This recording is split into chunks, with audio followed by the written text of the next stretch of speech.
Hi, my name is Gav. I'm a data analyst here at Rinse, and today I'm excited to walk you through our latest quarterly car wash industry report for 2025 Q1 with updated insights drawn from over 3,000 car wash locations. So starting with our headline, this quarter the industry recorded a combined year-over-year same-store sales growth of 12.4%. This is on a same-store sales basis, so we're comparing the performance of stores in Q1 of 2025 versus those same stores' performance in Q1 of 2024. And the industry saw impressive overall growth of 12.4%. Breaking it down further, member revenue is up by 15.7%, highlighting the continued strength of the membership model. But perhaps most interestingly, the industry saw positive retail revenue growth for the second quarter in a row, this quarter achieving a 6.8% year-over-year retail revenue growth. And we took a closer look at what's driving the retail revenue surge. One reason is volume and price dynamics. So retail visits were up median 3.9%, and price per visit increased by median 3.1%. Now, overall retail revenue growth came in at 6.8%, but when we break that down by customer segment, we see something interesting. Repeat retail customers, those who have had a retail wash in the past, they contributed 3.5% of the 6.8% gain. So that's over 50%. Former members added 2.8%. That's over 40% of the retail revenue gain. And then new retail customers made up the remaining 0.5%. In other words, the retail customers that the car washes were already familiar with, either because of a former membership or previous retail washes, those were the retail customers that drove most of this quarter's retail revenue growth. Another reason for the growth is the weather impact. So weather conditions also played an important role. In Q1 of 2025, we experienced overall drier conditions compared to Q1 of 2024.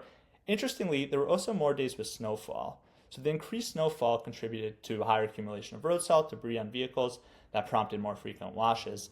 And these combined weather effects are evident throughout our data as members as well washed more in Q1 of 2025 than in Q1 of 2024. So that underscores how both the drier conditions but also the additional snowfall days work together over the course of the quarter to boost car wash activity and drive retail revenue.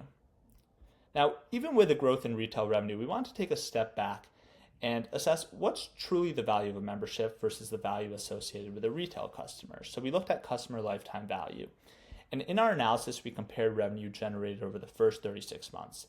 Now, tracking the first 36 months of a membership for members versus the first 36 months since a customer's first retail wash for retail customers. And importantly, we only consider retail customers who washed at least twice. But even after filtering out one-time retail washers, and there are many of them, the data shows that membership revenue is significantly higher in most cases. Specifically, retail customers had a lifetime value of $106 in their first 36 months, while members had a lifetime value of $440 in the same period.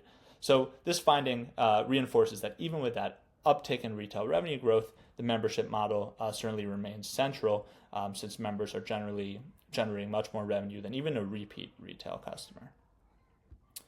Shifting to another analysis, recently we've seen a wider adoption of family or multi-member plans among operators. To better understand the retention associated with these plans, we looked at the data over the first 36 months of a plan's lifespan. Our analysis reveals that family plans have significantly higher retention rates compared to single member plans. On average, a single member plan lasts for roughly 15 months. A family plan lasts about 18.6 months. So family plans are much stickier and they really present a valuable opportunity for operators. Finally, we took a look at churn. Credit card churn was down 3.7% year over year with a credit card churn rate of 2.6% this past quarter.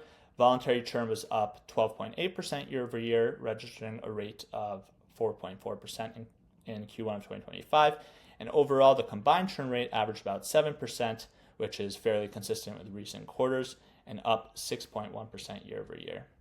So thank you so much for joining and listening to this quarter's industry report. You can subscribe at rinse.com/subscribe to receive these reports in your inbox as soon as they're live. And if you're a Rinse CRM customer, please be on the lookout that your benchmarking dashboard has been updated to help you see these metrics and assess how your sites are performing with respect to these broader industry trends. So thank you again for joining, and we look forward to discussing how the industry continues to evolve next quarter.